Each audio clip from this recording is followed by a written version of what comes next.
Olá, meus amigos, sejam muito bem-vindos ao canal Telamix. Eu sou Luiz Felício e a partir deste momento você está convidadíssimo, ou até mesmo, quem diria, convidadíssimo a fazer parte deste nosso bate-papo, onde hoje iremos conversar a respeito do ator Michael Keaton, mais especificamente quando esse fez as duas versões de Batman, lá do diretor Tim Burton, nos anos de 1989 e 92. Tudo porque ele retorna na pele do personagem, agora em Flash. E já teve, inclusive, algumas imagens divulgadas no trailer que foi divulgado nas últimas semanas. Mas existem alguns detalhes, como você deve ter percebido na chamada deste próprio vídeo, aos quais você desconhece. Ou tem aquela desculpa, pô Luiz, mas eu não vivi essa época, dá um desconto. Então é exatamente por isso que a gente vai falar daqui a pouco. Pois antes eu gostaria de fazer um convite para lá de especial, para você, meu amigo, que clicou aqui pela primeira vez, poxa vida, conheça os meus outros conteúdos que eu tenho aqui no Telamix, tão interessantes quanto esse vídeo.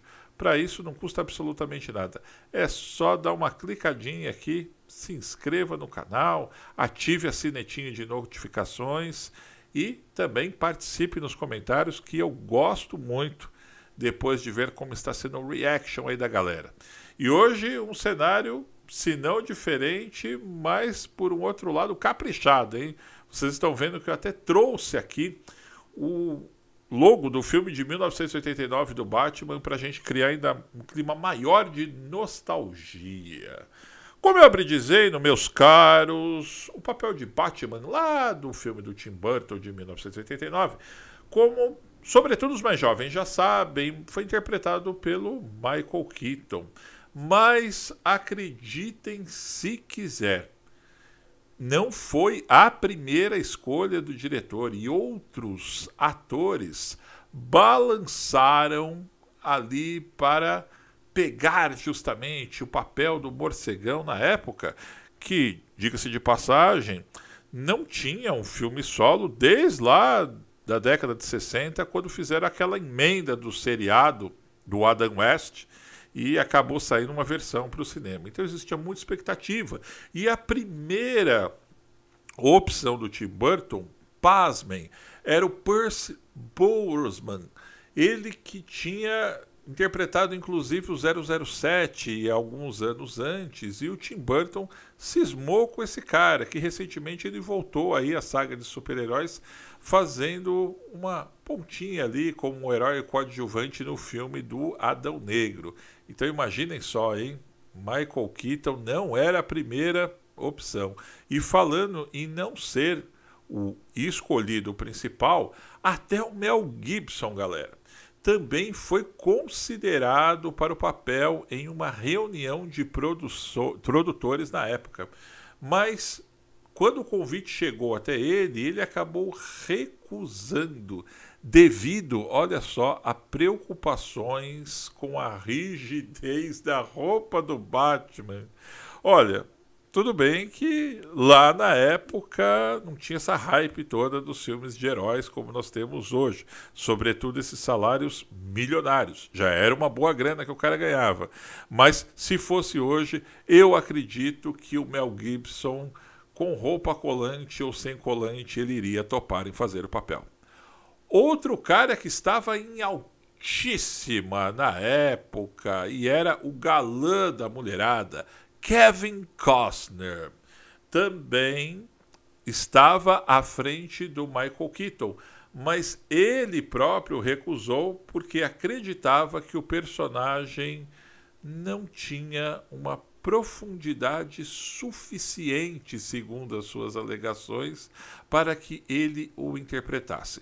Em outras palavras, ele quis dizer que era um filme muito infantil, era um filme feito para criança, enfim, não vou me enfiar nessa roubada.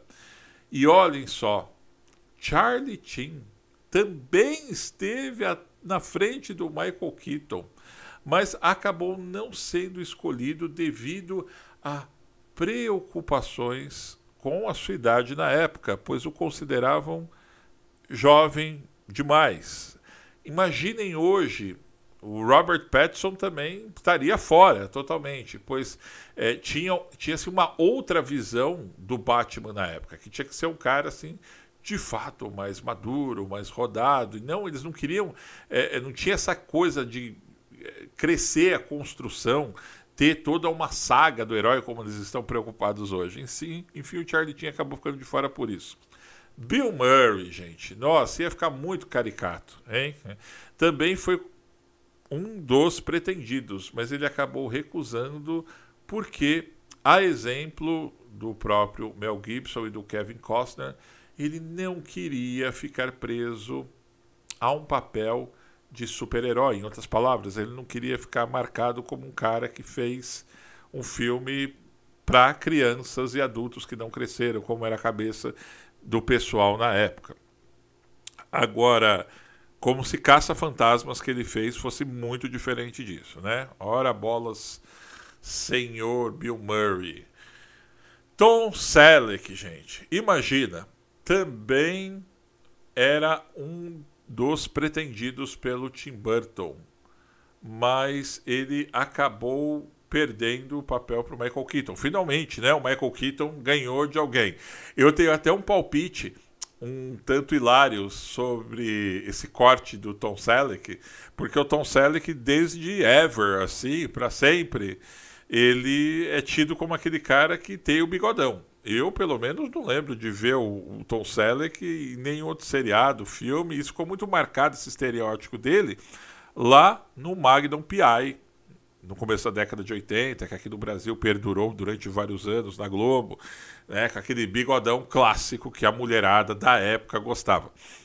Então eu imagino que o Tim Burton deve ter chego no Selleck e falado, é o seguinte, cara, você vai fazer o Batman, imagina o Magnum fazendo o Batman na época, né? Essa é coisa de louco.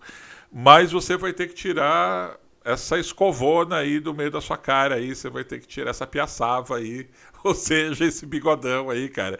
E ele deve ter falado pro Tim Burton, nem a pau, Juvenal. E aí acabou sobrando justamente para quem? Para o nosso queridíssimo Michael Keaton, que na época eu era garoto, eu particularmente eu não me ligava muito nessa coisa de quem era o ator que ia fazer, por que ele ia fazer, todas essas informações que nós temos hoje aqui na internet. Eu queria ver o Batman e pronto. Eu lembro que o filme de fato foi uma febre na época. Esse logo que vocês estão vendo que eu coloquei aqui como referência atrás, ele tinha pochetes, carteiras, bonecos, pirataria, guarda-chuva. Aliás, na época não tinha marca licenciada e todo mundo podia sair copiando e fazendo o que queria exatamente com um personagem. Então, eu lembro que tinha uma carteira de velcro, que eu tive umas 3 na época do Batman, em chaveiro. Ixi, gente, vocês não imaginam a febre que foi a exploração da marca, não oficialmente, desse Batman na época. Mas, voltando lá a falar em si, a respeito do Michael Keaton, ele foi muito criticado pela chamada imprensa especializada em cinema. Eu lembro que até no Brasil, se eu não me engano, a revista 7 bateu muito na atuação dele na época. Aqueles caras também em jornais, lá, tanto nos Estados Unidos quanto aqui no Brasil, que eram críticos de filmes para o Oscar, filmes assim, sabe? Porque não tinha essa coisa hoje praticamente dos nerds falarem a respeito de cinema e, sobretudo, do seu tema principal, que são os filmes de heróis. Então, o cara que ia analisar era aquele cara que, por exemplo, ia falar do Clark Gable, era aquele cara que, por exemplo, ia falar da Elizabeth Taylor, ok? Então eles botavam tudo na mesma bacia e avaliava. E o Michael Keaton foi simplesmente massacrado por esses caras, dizendo que ele não tinha expressão para fazer o personagem. Julgaram sobretudo a sua altura e teve piadinhas na época porque a Vic Vale, a Kim Basinger, era mais alta que ele. E isso é verdade. No set de gravação ele teve que usar um salto maior para fazer o Batman, para ficar praticamente da mesma estatura. Então isso aí, se na época existissem memes, rede social, ia virar um alvoroço em cima disso. Enfim, na época, criou-se esse estereótipo de que o Michael Keaton não foi um bom Batman por causa dessa tal crítica, que não era uma crítica nerd na época, era uma crítica para filmes em geral, vamos dizer assim, para a gente não falar que era uma crítica muito chata. Ok? Talvez hoje fossem vistos com outros olhos. Apesar de que, com o passar de algumas gerações, os caras hoje que são quarentões, assim como eu, que viram o Batman, consideram esse Batman do Michael Keaton um dos melhores já interpretados, ao lado do próprio Christian Bale. Eu acho que isso tem mais a ver com a memória afetiva do que propriamente dito com uma crítica de atuação. Mas não vamos ser chato aqui pra gente não ser igual esses caras lá de 1989 que ficavam falando de detalhes, querendo comparar o filme do Batman ao Vento Levou, o Dr. Zhivago e outras pérolas cinematográficas desse quilate. Ok? No entanto, o homem está de volta agora em Flash.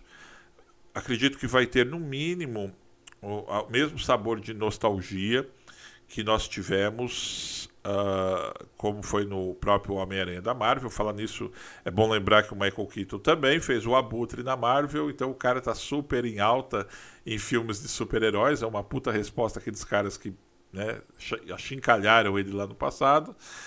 E dentro deste pacote todo, eu acredito que vai mexer com o emocional dessa galera de mais de 35 anos, 38, 40 e pouco, 60, 70, 80, que viu o cara fazer o Batman lá em 1989.